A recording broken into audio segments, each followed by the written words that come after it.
A veure, el Col·legi de Periodistes es personarà en els processos oberts per part dels periodistes afectats.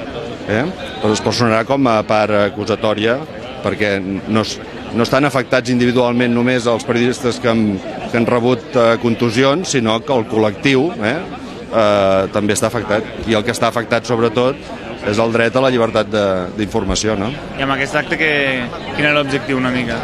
Bueno, posar en evidència...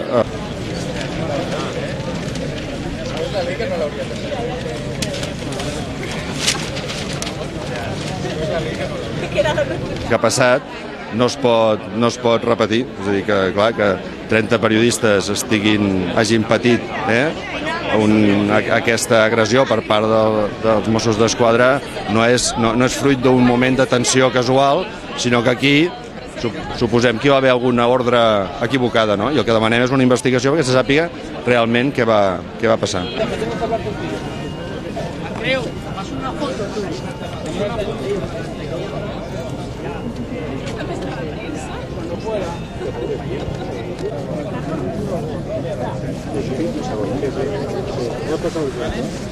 Taura, dimissió!